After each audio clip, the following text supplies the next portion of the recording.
বিএনপির মধ্যে এক ধরনের অস্থিরতা দেখা দিয়েছে। আপনারা জানেন যে অস্থিরতা সাধারণত অবিশ্বাস থেকে হয়।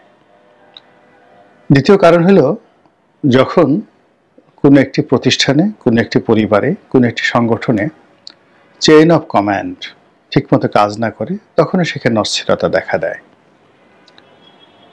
বর্তমান জমানাতে বিএনপির যে অস্থিরতা, সেই অস্থিরতার সঙ্গে সঙ্গে বিএনপির মধ্যে একটা দিশাহারা ভাব চলে এসেছে। অর্থাৎ বিএনপি কি করবে, কোন দিকে যাবে, কার সঙ্গে বন্ধুত্ব করবে এবং আলটিমেটলি বিএনপির গোল কি, এই বিষয়গুলো নিয়ে তাদের মধ্যে দ্বিধা দ্বন্দ্ব প্রকট আকার ধারণ করেছে। আমি প্রথমত একটা একটা করে বলে যাই তাদের অভ্যন্তরীণ যে সমস্যাগুলো। অতি সম্প্রতি আপনারা জানেন যে বিএনপির একটি সম্মেলন হয়েছে এবং এই সম্মেলনের পর বিএনপির অনেকগুলো পদ পদবিতে পরিবর্তন আসবে, এটাই স্বাভাবিক। তো আমরা শুনেছিলাম যে বিএনপির 3 জন মহাসচিব হবেন, কিন্তু এখন পর্যন্ত আমরা কোনো রেজাল্ট দেখতে পাচ্ছি না।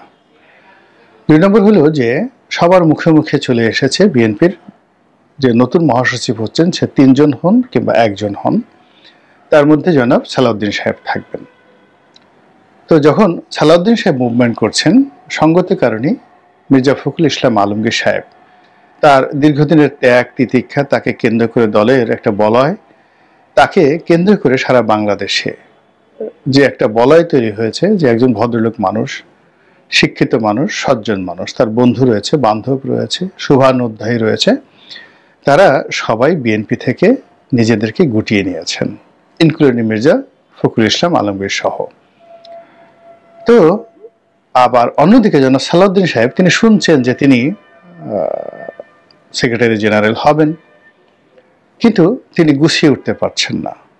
এক একটা দিন যাচ্ছে, তিনি দুর্বল হচ্ছেন, তিনি বিতর্কিত হচ্ছেন, আর বিএনপি অনেকটা গাঁট ছাড়া হয়ে পড়েছে প্রায় প্রতিদিনই। তিনি চেষ্টা করছেন, মুভমেন্ট করছেন, কিন্তু সম্ভাব্য মহাসচিব আর মহাসচিব মানে অ্যাক্টিং মহাসচিব, এই দুয়ের মধ্যে যে পার্থক্য, সেই পার্থক্যের টানা পড়নে তার কোনো কাজকর্মে বরকত আসছেন না। 2 নম্বর হলো যে ঢাকা শহরকে কেন্দ্র করে কিছু রাজনীতি আছে। যেমন ধরুন ব্যবসা বাণিজ্যের যারা দিকপাল, তো তাদের সঙ্গে যোগাযোগ রক্ষা করার জন্য সবসময় আব্দুল আল মিন্টু সাহেবকে ব্যবহার করা হয়েছে। কিন্তু পরিবর্তিত পরিস্থিতিতে এমন কিছু মানুষ যাদের সঙ্গে জনাব তারেক রহমান সাহেবের সম্পর্ক অনেক দিন থেকে ভালো নেই, কিন্তু ওই যে সাবেক হাওয়া ভবনের যে জমানা, সেই জমানাতে তারা খুবই ক্ষমতাধর ছিল এবং দলের সব জায়গাতে তাদের যোগাযোগ রয়েছে, ক্ষমতা রয়েছে, এমনকি আন্ডারওয়ার্ল্ডে তাদের এত বেশি ক্ষমতা রয়েছে, ক্ষেত্র বিশেষে তাদের কেউ কেউ তারেক রহমান সাহেবের চাইতেও শক্তিশালী, এবং তারা ইচ্ছা করলে বিএনপির অফিসে, বিএনপির ভিতরে বাইরে যে কোনো দুর্ঘটনা ঘটাতে পারে। এইরকম লোক অনেকে জেলখানা থেকে বের হয়েছেন, অনেকে বিদেশ থেকে এসেছেন এবং যে যার অধিক ক্ষেত্রে ইতিমধ্যে সম্রাট বনে গিয়েছেন। বিএনপির কোনো নেতৃত্ব তাদের একটা পশম স্পর্শ করবে এরকম কোনো ক্ষমতা নেই।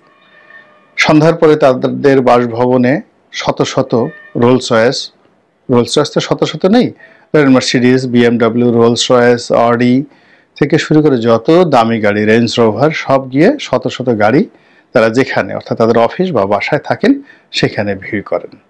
এরকম অনেকগুলো মানুষ। তার সঙ্গে সঙ্গে জেলখানা থেকে যারা বের হয়েছেন, যারা আওয়ামী যুগে জেলখানাতে ছিলেন কিন্তু তাদের বিরুদ্ধে সন্ত্রাসের অভিযোগ ছিল এবং তারা বিএনপি মাইন্ডেড ছিল, এরকম অনেকে জেলখানা থেকে বের হয়ে তারা না মানছে দলের কোনো কমান্ড, না দলের কোনো নেতাকর্মীকে পাত্তা দিচ্ছেন কিংবা দলের কল্যাণ হবে এমন কোনো কাজকর্ম করছেন, তারা যা করার তাই করে ফেলছেন। ফলে কি হচ্ছে, চট্টগ্রামে গিয়ে দেখেন, কক্সবাজারে গিয়ে দেখেন, তারপরে বাংলাদেশের চোরাচালানির যে রুটগুলো রয়েছে সেই রুটগুলোতে গিয়ে দেখেন কি সর্বনাশ ঘটে গেছে। প্রতিটি সীমান্ত, প্রতিটি স্থলবন্দর, প্রতিটি সমুদ্র বন্দর এবং বিমানবন্দর, এখানে ক্যাডার ভিত্তিক চোরাচালানি বলেন, চাঁদাবাজি বলেন, মাস্তানি বলেন, যা কিছু হচ্ছে এর পুরো দায়ভার বিএনপির মধ্যে চলে এসেছে। এবং বিএনপির এই বাংলাদেশে এখন এমন কোনো নেতা নেই, মাস্টার নেই, যাকে মান্য করে এই যাকে বলা হয় এই সকল দুর্বৃত্তরা কর্মকাণ্ড বন্ধ রাখবে। বরং এই সকল দুর্বৃত্তদেরকে থানা, পুলিশ, প্রশাসন থেকে শুরু করে রাষ্ট্রে যে সকল দুর্নীতিবাজ কর্মকর্তা রয়েছে তারা এমনভাবে পিন দিচ্ছে যাতে করে তাদের উপার্জিত হারাম টাকার একটা বিরাট অংশ তারা পায়। দ্বিতীয়ত, এরা খুব দ্রুত বিএনপিকে বদনামের মধ্যে ফেলে দেয়। তৃতীয়ত, আওয়ামী লীগের জন্য অর্থাৎ ফিরে আসার জন্য একটা পথ তৈরি করে দেয়।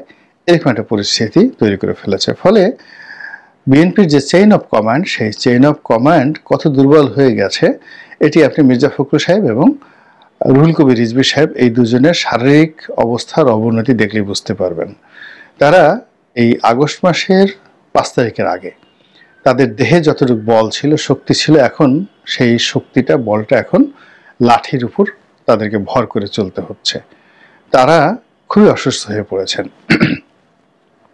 অন্যদিকে জনাব সালাউদ্দিন সাহেব বা শহীদউদ্দিন চৌধুরী অ্যানি, যারা তারেক রহমান সাহেবের খুব ঘনিষ্ঠজন হিসেবে পরিচিত, তারা এই সময়টাতে দলকে যে খুব বেশি উপকার করতে পারছেন আমার কাছে সেটা মনে হচ্ছে না। দলের শীর্ষ নেতৃত্বের মধ্যে ধরেন যারা আছেন তাদের মধ্যে নজরুল ইসলাম খান, তারপর আব্দুল মঈন খান, ডক্টর আব্দুল মঈন খান, বাবু গয়েশ্বর রায়, তারা সময় পাস করছেন, দলের এই সকল বিষয় নিয়ে না মন্তব্য করছেন এবং দলের সেন্ট্রাল নেতৃত্ব তাদেরকে কিভাবে পাত্তা দিচ্ছেন, কিভাবে ডাকছেন, কিংবা তাদেরকে কোন কোন দায়িত্ব এবং কর্তব্য তাদেরকে পালন করার জন্য নির্দেশনা দিচ্ছেন আমি জানি না। এবং তাদের কর্মকাণ্ডে মনে হচ্ছে না যে তাদেরকে খুব বেশি ডাকাডাকি করা হচ্ছে, জাস্ট একটা ফর্মাল, যে যার মতো করে যেভাবে বেঁচে থাকার দরকার সেভাবে বেঁচে আছেন।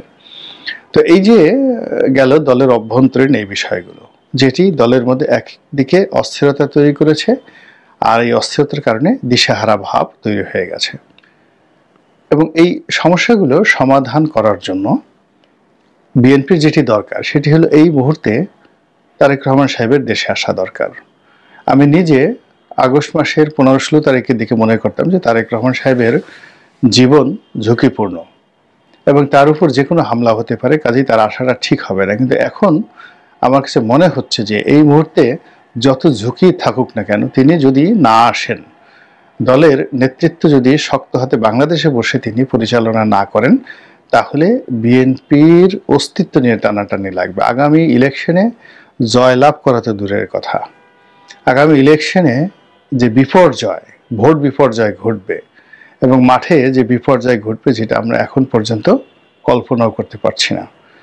এখানে বিএনপির মধ্যে যে বিভেদ, বিসংবাদ তৈরি করা দরকার, বিএনপির প্রতিপক্ষরা আলটিমেটলি তৈরি করে ফেলেছে। সালাউদ্দিন সাহেব সম্পর্কে দুর্নাম রটাচ্ছে, বদনাম রটাচ্ছে, তিনি এসালামের লোক, তিনি ভারতের লোক, তারপরে তিনি এটা করেন ওটা করেন, কক্সবাজার অঞ্চলে যত রকম অপকর্ম, চাঁদাবাজি যা কিছু আছেন সব তিনি প্রিভিলেজ দিচ্ছেন, চট্টগ্রামের রাজনীতিকে তিনি এলোমেলো করে দিচ্ছেন, দক্ষিণ চট্টগ্রাম, উত্তর চট্টগ্রাম, মানে নানা রকম বদনাম করে এই ভদ্রলোক, শিক্ষিত সজ্জন ভদ্রলোকের মোটামুটি তার যে মেন্টাল পিস, মানসিক শান্তি নষ্ট করে দিয়েছেন। তার মধ্যে এক ধরনের নিরাপত্তাহীনতা, যে আতঙ্ক, এই আতঙ্ক ছড়িয়ে দেওয়া হয়েছে। ফলে হি ক্যানট মুভ, হি ক্যানট লাভ, তিনি হাসতে পারছেন না, মুভ করতে পারছেন না। আর ফখরুল সাহেব, রিজভী সাহেবের কথা তো বললামই। তো এই অবস্থাতে জনাব তারেক রহমান সাহেবের আসলে নিজ হাতে এই দলটিকে তিনি পরিচালনা করবেন এবং বাঁচা মরা পরের ব্যাপার, আগে এই দল বাঁচাতে হবে। এরকম যদি তার ভিতর উইল ফোর্স না থাকে, তিনি এখন স্কাইপিতে বসে, লন্ডনে বসে তিনি যত কথাই বলেন না কেন, এগুলো নিয়ে আর কয়েকদিন পরে ট্রল তৈরি হবে এবং আলটিমেটলি তার ক্যারেক্টারিস্টিক্স নিয়ে, তার ক্যারেক্টার অ্যাসাসিনেশন নিয়ে যে সকল প্রকল্প বিএনপি বিরোধীরা শুরু করেছে, সে সকল প্রকল্প মাঠে এখন রীতিমতো ফুলে ফলে শোভিত হয়ে যাচ্ছে। এইগুলো এক। 2 নম্বর হলো যে বিএনপি এখন বন্ধুহীন। বিএনপির পক্ষে লেখার লোক নেই, বলার লোক নেই, বিএনপিকে নিয়ে দার্শনিক যে চিন্তা করবে, বিএনপিকে দিক নির্দেশনা দিবে, এইরকম একজন লোকও বিএনপির নেই।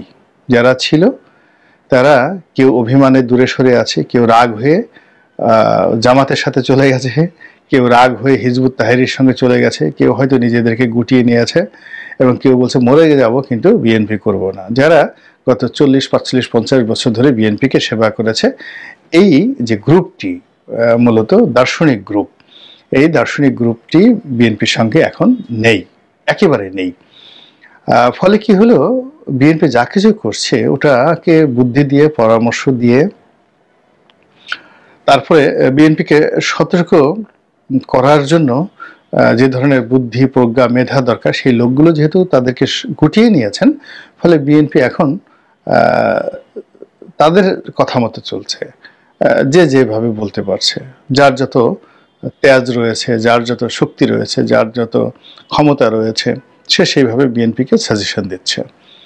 এরপরে 5ই আগস্টের পরে যেটা মনে হচ্ছে যে বিএনপির যারা তেলবাস লোক, তারা 3-4টি কাজ করেছেন। খুব সুকৌশলে সরকারের সঙ্গে বিএনপির একটা দূরত্ব তৈরি করে ফেলেছে। 2 নম্বরে যে কাজটি করেছে সেটি হলো, জনাব তারেক রহমান দেশের প্রধানমন্ত্রী, তার মধ্যে ওইরকম একটা ভাবসাব তৈরি করে দেওয়া হয়েছে। ফলে তিনি যে সকল কথা বলছেন, সেই সকল কথাবার্তার মধ্যে আগামীতে ক্ষমতায় আসা যাবে কিভাবে, এই কাজ করলে আসা যাবে, মানে ক্ষমতা কেন্দ্রিক তার কথাবার্তা। এবং তিনি ঠিক আগে যাদের সঙ্গে চলতেন, কথাবার্তা বলতেন, ঠিক সেই জায়গা থেকে বের হয়ে তিনি এখন পোশাক আশাক, হাঁটা চলা সব কিছুর মধ্যেই একটা প্রধানমন্ত্রী, তরুণ প্রধানমন্ত্রীর একটা যে জৌলুস, এটিকে তার যারা লোকজন ফুটিয়ে তোলার চেষ্টা করেছেন। আমি কয়েকটা ভিডিও দেখলাম যে তিনি বেশ কয়েকটি সামাজিক অনুষ্ঠানে গিয়েছেন। তো সেই সামাজিক অনুষ্ঠানে যাওয়ার যে দৃশ্য, যেভাবে ভিডিও করা হয়েছে, যেভাবে উপস্থাপন করা হয়েছে, এই উনি এলেন, রাজা এলেন, তার সঙ্গে সঙ্গে যে সকল ব্যাকগ্রাউন্ড মিউজিক দিয়েছেন, এই ধরনের আরও কয়েকটা ভিডিও এইভাবে যদি দেয়া হয়, তাহলে তারেক রহমানের যারা বিরোধী পক্ষ, তাদের আর কিছুই করতে হবে না। ওই সকল ভিডিওর যে ব্যাকগ্রাউন্ড সাউন্ড যা কিছু আছে, এটাই তারেক রহমান সাহেব এবং তার আপনজন যারা আছেন তাদেরকে সর্বনাশ করার জন্য এগুলোই যথেষ্ট। ক্ষমতা পাওয়ার আগেই ক্ষমতা প্রদর্শন করা, এটা যে কত বড় জঘন্য অন্যায়, যেটি এখন 99% বিএনপির লোক করছে। তারা যারা নমিনেশন পায়নি, তারা নমিনেশন পেয়ে গেছেন এরকম ভাব দেখাচ্ছেন। যারা এমপি হবেন না বা এমপি হবেন, ডাজ নট ম্যাটার, কিন্তু তারা এমপির মতো ক্ষমতা প্রয়োগ করা শুরু করেছেন। যারা মন্ত্রী হবেন বা হবেন না, ডাজ নট ম্যাটার, কিন্তু এখন অনেকেরই সেই পোশাক আশাক, চালচলন, কথাবার্তা একটা মন্ত্রিত্ব ভাব চলে এসেছে। এটি একটা জঘন্য রকম, যাকে বলা হয় অধপতনের লক্ষণ, যেটি এই মুহূর্তে বিএনপির মধ্যে দেখা দিয়েছে।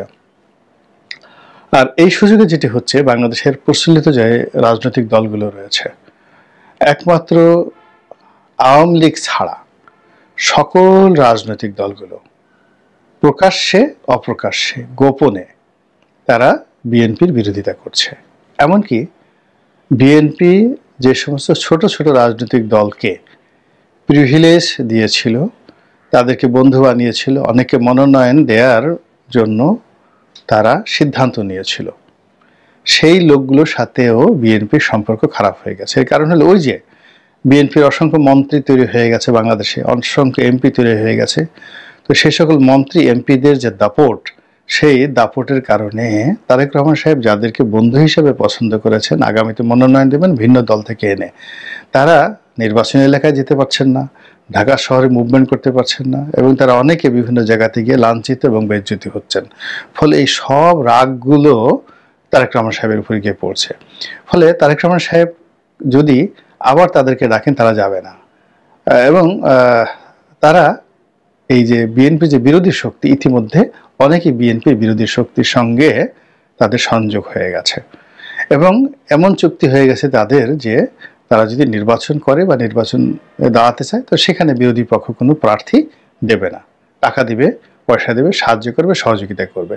তো এই অবস্থাতে আপনি বুঝতে পারেন যে পুরো রাজনীতির অঙ্গনে বিএনপি কতটা অসহায় হয়ে পড়েছে, কতটা একা হয়ে পড়েছে এবং এই একাকিত্বের কারণে তাদের মধ্যে কতটা অস্থিরতা দেখা দিয়েছে।